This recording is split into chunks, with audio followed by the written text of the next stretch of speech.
Make it plain. Make it plain. M.I.P. With Masamela Matfumo. Mark Thompson. Make it plain. Get woke.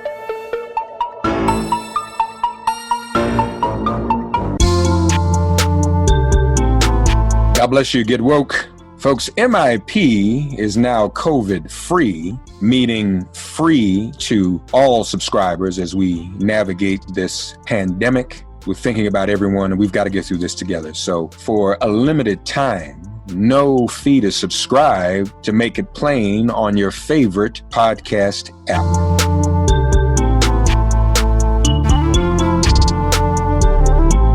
Ladies and gentlemen, as we have been discussing, there's not only a presidential race on the ballot, there are down ballot races, but the one just below the presidency, and again, it's important we vote in all these races, even the local ones, but the one just below the presidency is that of the U.S.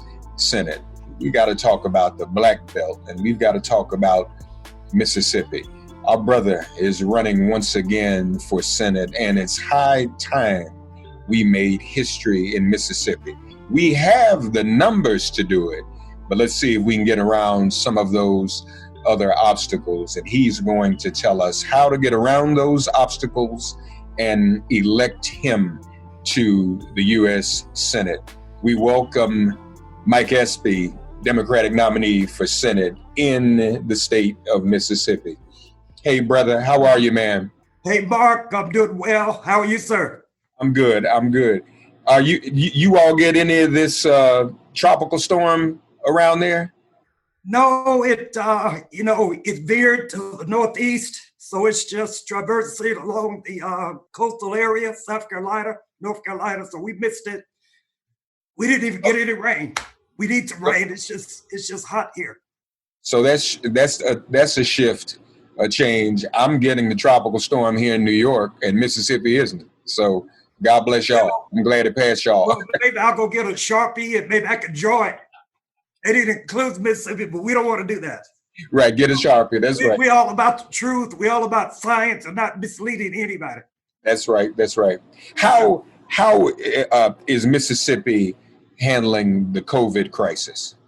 Not well, Mark. I hate to say it, we're the worst state in the United States right now in regard to COVID. We've got the spiking here, worse and worse every day. All the doctors say that we have the most infections right now per capita in the United States. We have about 1,600 deaths here in Mississippi, about 60,000 coronavirus cases, and we know that Mississippi is 40% African-American population, so the deaths are disproportionate at about, 65% now deaths in Mississippi, African-American deaths. So not well, and that's for a lot of reasons. Mississippi's healthcare system, now we do have a few excellent hospitals, so I don't want to give them any demerits. But for the most part, our healthcare system has been ignored, mismanaged. We don't have Medicaid expansion because our conservative leaders spurned it. We could have had investments of $11 billion over the last 10 years for Medicaid expansion. We would have had 250,000 people covered with health insurance. We would have had the ability to undergird our rural hospitals, and we don't have that because they didn't want to say they adopted Obamacare. So now we have vacuum and revenue. We have so many hospitals closing because they have uncompensated care, and it's awful. Plus, the leadership here now, they're not investing in testing. In California, if you suspect that you have coronavirus symptoms, you go get a test, it comes back in 2 days. Guess how long in Mississippi? 2 weeks. Yeah. So what good is it? You would have infected a host of people by then. So because of our conservative leadership, because we have people here like my opponent, Cindy Hyde-Smith, that wants to repeal the ACA, She wants to ignore pre-existing illness. This is who I'm running against. Right. She denied that there ever was a coronavirus. You remember back during the early days in March when President Trump said it was a hoax and it would magically disappear? Well, I'm running against a sycophant of Trump, and she said, oh, it's nothing, it's going to be over in 2 weeks. So that's our leadership. So we're not doing well here, but I'm impressed with the doctors. You know, our science expert, a guy named Thomas Dobbs, he is steadfast. He says wear masks. Masks ought to be mandatory. Right. He says that maybe we should not open these schools. And he's given guidance to our governor about how to manage this in a responsible, science-based way. However, seems like that advice is not being listened to. So we're not in good shape. So I'm sorry to hear that. But of course, though, in a COVID situation like that, or in these situations all of the states find them in, yes, that has brought to great life the conversation around mail-in balloting. Yes. Is Mississippi built for mail-in balloting? I'm afraid to ask. You already know the answer. Yeah. The answer is no. So we're one of those states, we do not have no excuse voting. So we have absentee voting, but not mail-in voting. And that's the difference. So in Mississippi right now, for you to vote absentee, you have to fulfill one of the 10 criteria to make you eligible.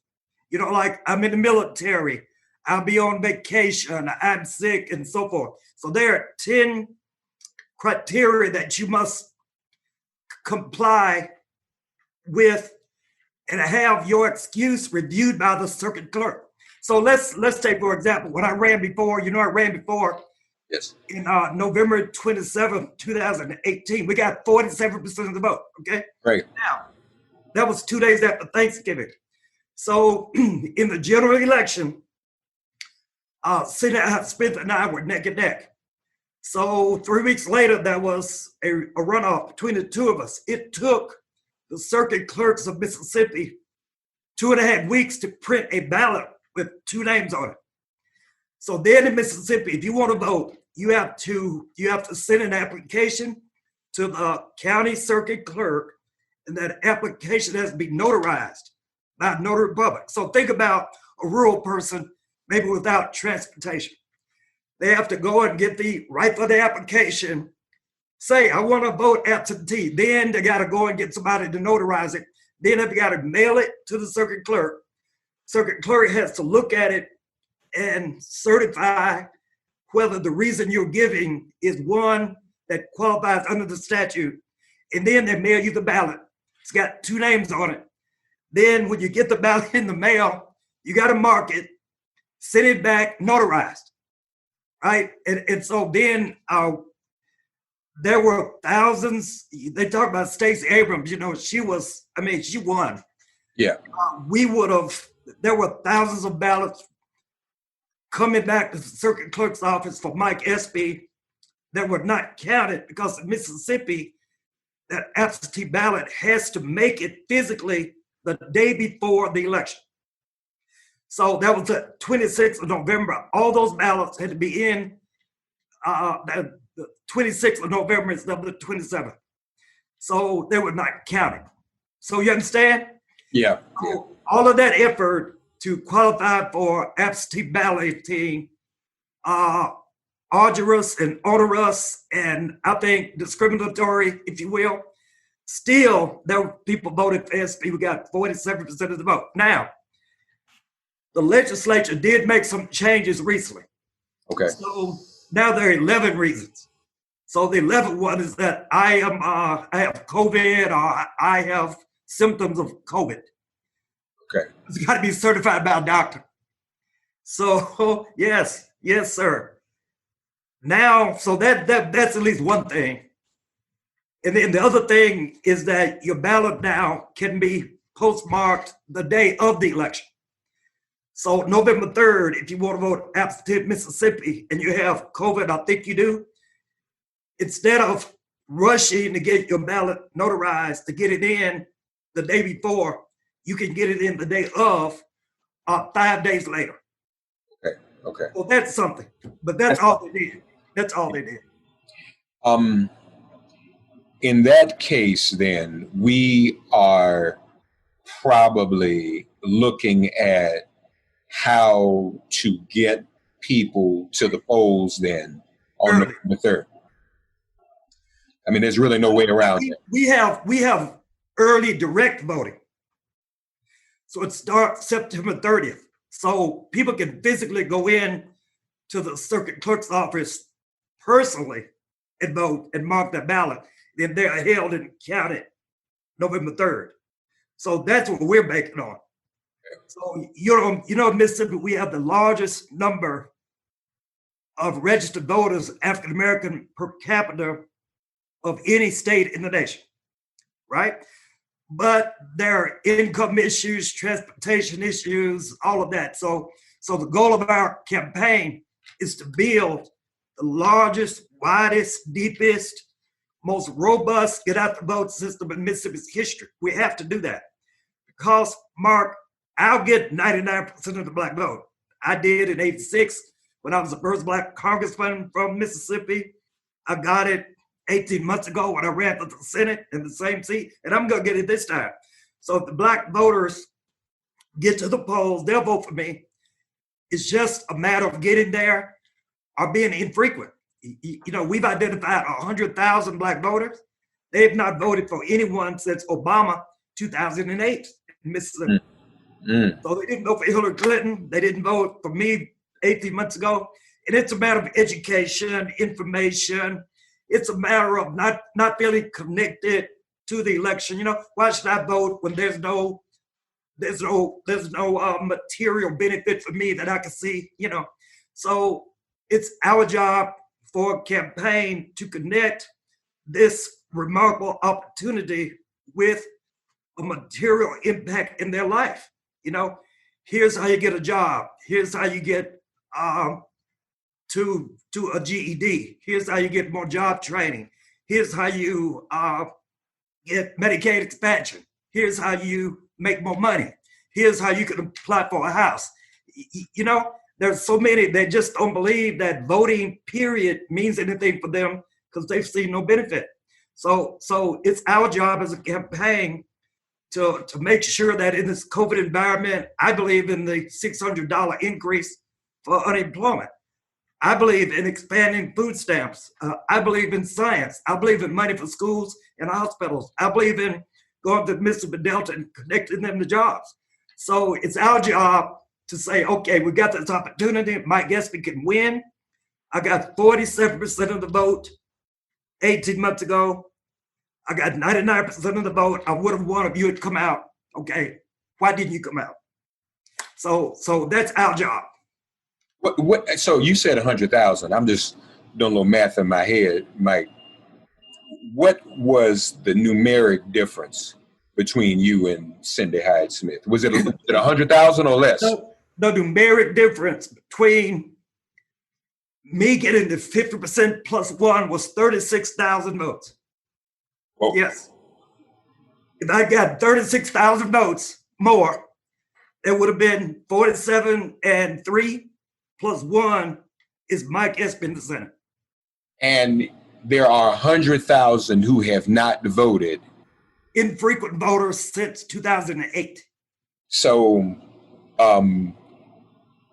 if half of them, of that 100,000, and you could get them solid and out to vote, that could do it. I mean, we don't want to minimize it. We like to get the whole 100, but I'm just looking at the math. Let's talk about the whole dynamic. Okay, you know, Mississippi is 60-40, 60% white, 40% African American. All right, now, so I can't win with black votes alone, nor should I. All right. Right. So I'm a Democrat. So what we have to do, we've looked at these numbers upside down, inside out. And look, man, I know what the numbers say. So if we're able just to increase Black voter turnout by 3%, to go from 32.5% of turnout to 35, that's 2/3 of what I need to win. The other 1/3 would be white voters. Now, Mississippi is a red state. However, we're not immune to national trends. So around the nation, we've seen white voters in the suburbs, white women who are highly mobile, better educated, white college students. They're here in Mississippi as well. And we know that because in Trump 2016, Mike Espy's race in 2018 flipped 4 counties. I flipped 4, Mississippi is 82 counties. Right. I flipped 4 from Trump 16 to Espy 18. We've seen that. And then we had a governor's race last year, 2019. We had a Democrat at the top of the ticket. He flipped 2 more. So we've got 6 counties in Mississippi. We believe that we can flip a Espy here in about 90 days. That's number one. Number two, I've done polling in these areas. So in the suburbs of Memphis, they just elected a Black woman to the state legislature. She tried 3 times before. Right. To be a state. She won by 14 votes. In the suburbs of Jackson, Mississippi, we had a white legislator named Shonda Yates. She won by about 2,000 votes as a Democrat. She unseated a Republican who had been there for 30 years. So the white kids that go to the Black Lives Matter March in Mississippi in June, they are in the college towns, Ole Miss and Mississippi State and USM. So they're all coming with me. The white women in DeSoto County, Memphis suburb, Jackson suburb, the Gulf Coast, which is more connected to New Orleans than it is Mississippi. So they all believe in new leadership. They want to turn the page. They're the ones that got our legislature to take down the Confederate flag, right? Yeah. Don't you think it's curious that a flag that had been there 163 years came down in 2 weeks? That's right. That's because the legislators, we have a supermajority Republican legislature. So they knew that their constituents wanted to change. Enough of them wanted to change. So they're tired of Confederate Cindy. Mark, I'm ready to get someone, and you know her, in the last cycle, she said, I'll be at the front row of a public hanging. She said, well, maybe we ought to suppress the votes at the other universities. She's talking about Jackson State, Alcorn. We know that. That's cold. But in 2014, 6 years ago, she went to the Jefferson Davis Museum in Biloxi. All right, no problem with going to a museum. I'm not sure how to go, but I'm not a begrudge her for going. But she tried on a rebel hat. She tried on the rebel waistcoat, and she held up a rebel gun, Confederate era gun. And then on the way out, you have to write notes on your way out. Right. And this was the best of Mississippi's history. That's what she said. So that is going viral. If you go to my website, spforsenate.com, you will see this picture. Now, this is not 1914 or 1814. It's 2014. Yeah. This is best. So the people here, Mark, what I want to tell you is that, yes, the task in this election in 90 days is getting the Black vote out. So we have enough numbers here now to easily get 3%. Obama got 39%. Mike Espy got 32%. I need to get 35%, okay? 3 more percent. And they're here to do this. That's a matter of revenue. We need the buses. We need the door knockers with PPE. We need the ability to digital peer-to-peer text. We got to do all of that to bring them out. We've got to get all the Black Lives Matter movement young folks to encourage their peers to vote. So I believe that we're able to do this. Now, all we need now is 4% more white vote. So 18 months ago, I got 18% of the white vote, 18. No one had ever done that before. We got more votes than John Stennis in 1980. since John Stennis. Wow. We got more votes as a Democrat than anybody since John Stennis. So we need 4% more. And they're in the suburbs. They're in the Gulf Coast. And they've already made their wishes known by asking the legislature to take down that flag. They're rallying now to our campaign, and I know that they're here. So I'm not that worried that we don't have them, right? We have the numbers are here for me to win in 90 days. But everyone overlooks Mississippi because it's Mississippi. You know, they call us that we're not a battleground state. Well, we are a battleground state because we have the numbers to win. Yeah. But because it's Mississippi and it's a red state, they don't recognize that we have purple enclaves and blue counties. And we don't have to win half of them. All I need is 4% more white vote. I already got 18. Now I need 22. Yeah. And on black vote, well, it's here. So we have a job to do. And I'm doing my best to talk about Medicaid expansion and rural hospitals and taking down the flag. I've been against that flag for decades. Everybody knows it. I tell people, yes, I'm a Democrat, but you know, I'm Mississippi first. Chuck Schumer may not necessarily see my vote as guaranteed. I'll be an independent voter for Mississippi's interest. And now I think I'm beginning to break through because we've seen a lot of movement. It looks like now about 5% down in the polls against her. Good. So, plus, she hadn't been doing anything. She had no town meetings. She's not saying much except whatever Trump, she just repeats what he says. She's not saying anything on her own. So folks realize that she's not an effective leader. In fact, there was a study at Vanderbilt University. It named Cindy Hyde-Smith as the most ineffective legislator in the Senate. Now, it didn't say Republican or Democrat, the worst one. I'm running against the worst senator there now. Somebody that wants to keep these statues up. Someone that glorifies Confederate icons and symbols.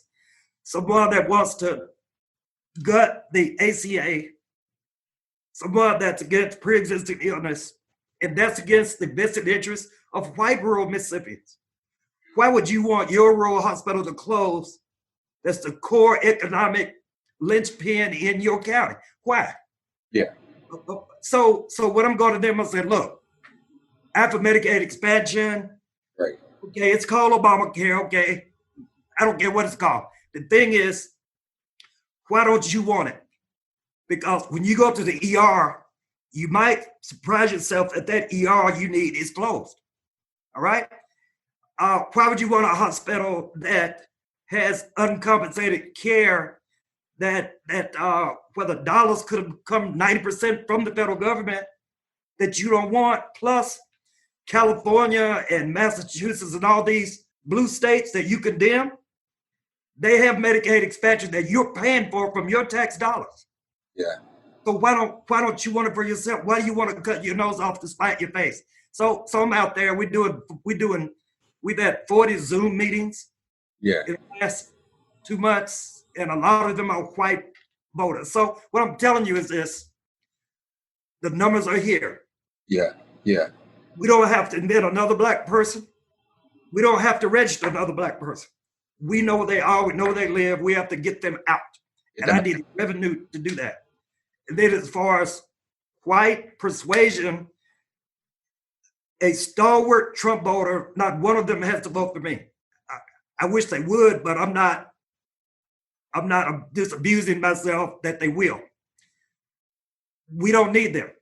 All we need are leaning white voters, white independents, and white Democrats. There's enough of them to like me. And I would even dare say, Mike, obviously there's a shift with this reckoning of Black Lives Matter.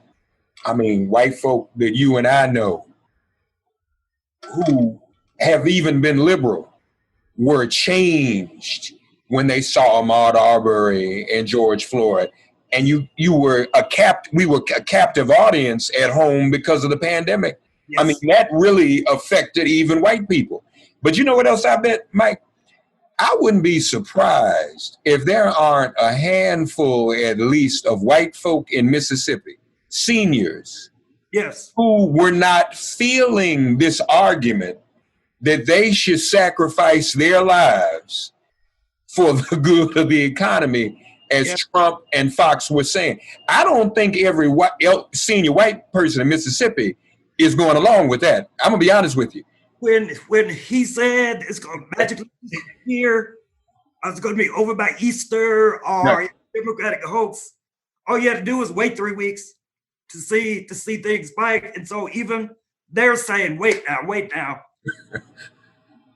Why wasn't there some kind of a national coordinated effort to do something? And that's why these white voters, they are looking out for new leadership, you know, and now there's a strong sense that the president's not going to make it. Yeah. So Joe Biden did. So if it's a Democratic House of Representatives and a Democrat in the White House, then why wouldn't you want at least one senator to be a Democrat? Right. So if she's ineffective now, Mm. and Mitch McConnell is minority leader, Mm. then how much more ineffective would she be to have nothing to hang to? So they know it. They know it. So we got 2 senators. Roger Wicker's already there. He's got 4 more years. So put me there, and I'll be a partner with Roger Wicker. Yeah. You mentioned some people forget about Mississippi. Yes. Is that true with the DSCC, or are they working with you and giving you all the resources you need? Can I be diplomatic? Okay. I know that's you, Mike. You're going to be diplomatic. So you don't have to be as diplomatic as I have to be. The thing is this. So I have been endorsed out of the DSCC. I have been endorsed early.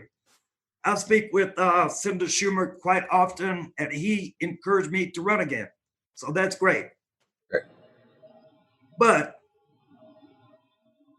all I know is past, I hope it's not prologue. Because when I ran before 18 months ago, we didn't receive material benefit from DSCC until the last 2 weeks.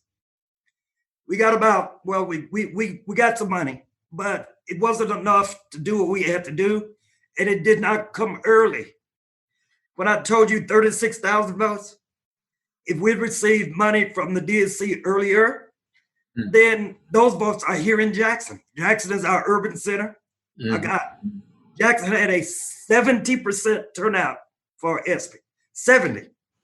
And I got 99% of that. So those votes are right here in Jackson.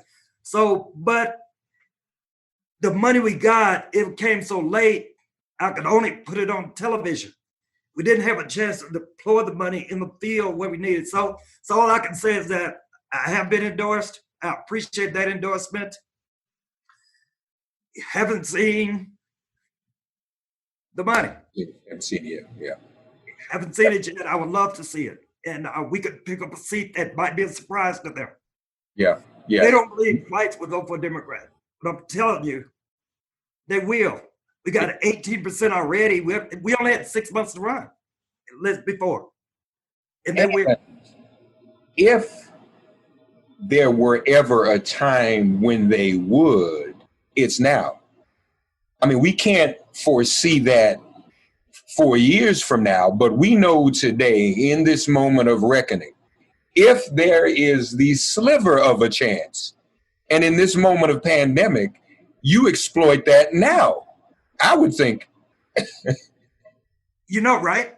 This moment of reckoning with the global pandemic that's spiking in Mississippi, the worst in the nation, and people are disheartened, angry, frustrated, and they want new leadership, and many of them are white. In this moment of economic despair, where now the $600 that you could have gotten last month, you're not going to get it next month. And in this moment where so many young people realize their power Yeah. Out and demonstrated against injustice. Here in Mississippi, we had a Black Lives Matter march in June. They predicted 200 people. We had 3,000 people. And I was there with my two sons. And one of them played in the NFL with the Redskins, now whatever that name's going to be. Right. But I told a story of my son, a full-grown Black man, who left the Redskins and started an elite gym, to physical fitness. So I hope you don't mind me telling this story. I got his permission. Please. So he's in the gym. It's a private gym, membership only. And there are 4 people in the gym. My son, a client that he was coaching, someone else, and an off-duty police officer, white police officer. So my son is kind of a guy that's emphatic. Sometimes he curses. So he was exhorting his client to lift more weight. So he was using some curse words, not at him, but with him. Right. Lift more weight, And then the off-duty officer who was in gym clothes just said to my son, stop cursing, stop that cursing. And my son, he's a member of the gym. He said, look, there's only 4 people here, and the gentleman I'm speaking with is not angry about it. He knows I'm just, And then the guy said, I'm an off-duty. He said, I'm a vigilant police officer. Had no badge or anything. And my son said, okay. And then he said, well, I'm going to have you arrested.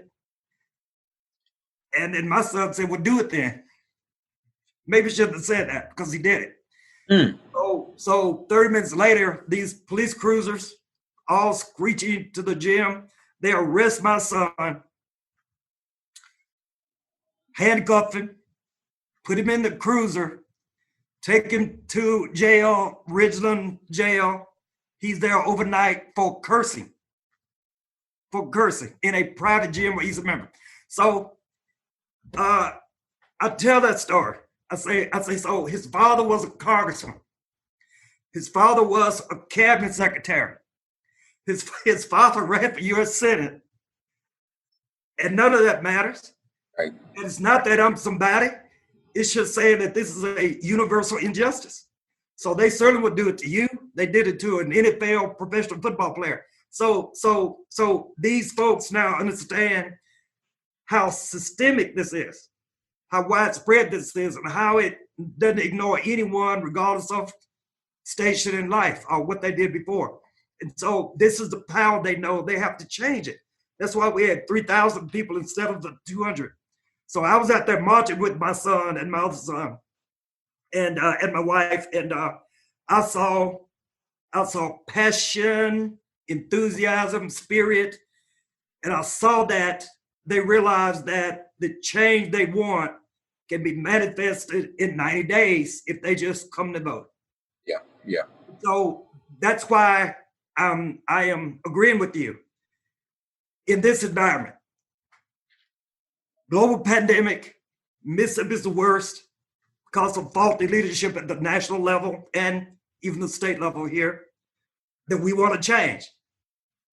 Economic despair, high unemployment, no response from Washington, more despair, we need a change. And then now we can get a change because of George Floyd, Ahmaud Arbery, Breonna.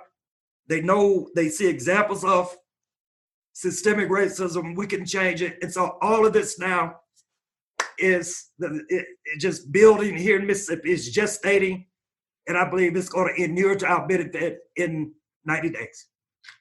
Before we go, you have outraised her somewhat, right? Yes, about 3 times. Okay. So we've only had 2 quarters in this cycle. In the first quarter, we were outraising her, and then I think we filed too early, and she saw what we raised. So she called Mitch McConnell and said, look, I got to beat Espy. So in the first quarter, she raised like $30,000 more than us. This time we got smart. We didn't file early. We filed after she did. And we raised 3 times more money than she raised, 3 times more money, because she's ineffective. She's toxic. All those national companies, Walmart and these major insurance companies that would normally give to a Republican, they aren't giving to her because they said her beliefs, the core beliefs of their company do not track her core beliefs as a senator. And that's because of the Confederate garb that she's wearing and happy to wear. That's because of the intemperate remarks from 18 months ago about hanging and all of that. So they're not giving to her. And because she's ineffective, and I like to think because they see me as maybe the candidate, moderate Democrat, independent Democrat, someone who can help lead this state into the 3rd decade of the 21st century. Yeah. Somebody that can tell Walmart and Amazon and those companies, come on down, we're changing, our flag is going, we're more welcoming. We know the state has a history in the past that was pretty bad, but we're going to work together to solve it. And I want to be part of the team. And they know you're actually going to go to work every day. Absolutely. And these Republicans are really about undermining the function of government. So it's not like any real work is being done. You're actually going to go to work 9 to 5 and beyond and overtime and actually do something. Can I tell you something? Yeah, please. I was elected in 1986. Right. To the Mississippi Delta, that congressional district, which was not majority Black. Everyone think it is now, but it wasn't then. And I was 29 years old when I won. So I got to Washington. I was elected with John Lewis. That's right. I was in that 100th class, 100th Congress. It was Coasim Fume, Floyd Flake, John Lewis, and myself. 4 Black men. And I didn't know that a freshman should be seen and not heard, you know. Mm-hmm. So I wrote a bill to lift up the Mississippi Delta, income, education, healthcare. I wrote a bill called the Lower Mississippi Delta Development Act. You did. At that time, thank God, the chairman of the Appropriations Committee was Jamie Whitten from Mississippi. So when I wrote that bill, and John Lewis helped me to write it, because John was elected from Atlanta, but he had rural roots. He knows about injustice and poverty. Right. So John helped me to write it. So we wrote the bill. I went to the Senate. I got Dale Bumpers from Arkansas to co-sponsor it. Ronald Reagan signed it into law. Yeah. It was codified into law and was funded. So we did that in the first 6 months of my freshman, and I was 29. Now I'm 66, right? So I think I'm wiser. I think I'm more alert. I think I know what to do. And Lord knows, they talk about Stennis and Eastland and Lott and Cochran and these other venerable senators, Mississippi. Mark, when I get there, I'm gonna be the best senator that Mississippi has ever had. Yes, sir. I know you will. I know you will. You on the air, Mike? Television commercials? Yes. Well, not television. We're on. We've got a digital commercial. It's already gotten over 1.25 million views. We published it during our launch about 3 weeks ago. I want you to go. It's called spforsenate.com. And when you hit that, you'll see the ad. And it's all about me growing up in Mississippi during the days of segregation. You know, I'm one of those Brown v. Board plus 20-year babies. Right. When desegregation was ordered but not implemented. So in my town of 17,000 people, there was an all-Black school and an all-white school. But there was a Catholic school in the middle, very small, that all of my siblings went to, but it closed when I was a junior, lack of money. So my parents had to decide to send me and my twin sister to the Black school or the white school. Now, I didn't have a vote. I wanted to go to the Black school. You know, I played basketball with them. I felt more comfortable around my peers. But the black school had hand-me-down books, and the black school had inferior facilities. And you know that. So my parents sent my twin sister and I to the white school. There were 18 black students among a student body of 800. So in the commercial, I talk about the experience of a young Mike Espy and how I grew from that experience, because every day I was the N-word, every day. Every day I had to fight or flee. Every day I was subject to, I got sprayed by a high pressure water fire extinguisher by a teacher. A teacher sprayed me with a fire extinguisher in class. Mark, I'm a junior. It was every day my locker, N-word is scrawled on it. Coming from the coming from the Catholic school, I was a first chair violinist. When I got to try out the orchestra in the white school, I couldn't read music. All of that, all of the differences that you wouldn't be surprised at happened to me, and I'm 15 years old. So I just wanted to leave Mississippi, and then when the schools merged, the black school came over. It merged with a white school the next year when I was a senior. I was then the senior class president, well, the black one. They had a white one and a black one. I was the black one. But none of the black teachers came over from the black school. So you had all white teachers, so I led a walkout. Right. And I was the leader of the walkout in favor of bringing over the black teachers. The superintendent of the county docked my GPA 2 points for every day we were out. And we were out 3 days. So on a 4.0 scale, I got docked 6 points. As a senior in an accelerated high school program, hoping to go to college. So I had to write essays to get into college. And thank God Howard University existed. Howard University understood what Mississippi was like, and they understood, and they said, come on, Mike. And so my twin sister and I both went to Howard. So I'm just telling you, in that commercial, I speak about all of that. Yeah. And it's gone viral. Yeah. Well, Mike, thank you for sharing that story and for also letting our listeners know and the nation know just how close at hand this is. And if we put a little more into it, and just let me just say in closing, you mentioned John Lewis. John is mostly talked about now in the context of Selma, but people need to understand that before Selma, there was Mississippi, and there were those freedom rides. I had Bernard Lafayette on the show with me last week. And so when we talk about defending the legacy of John Lewis, that absolutely includes Mississippi. Yes. He was beaten there. So folks, if you want to continue that legacy and honor his memory, then I need you to send some money right now to Mike Espy. And I'm telling you, man, if it weren't for this pandemic and maybe something open up, I mean, if we could get people down there like Mississippi Freedom Summer to help get people out, I don't know if there's a way we could do that under the circumstances. We'll talk about that offline. Yes.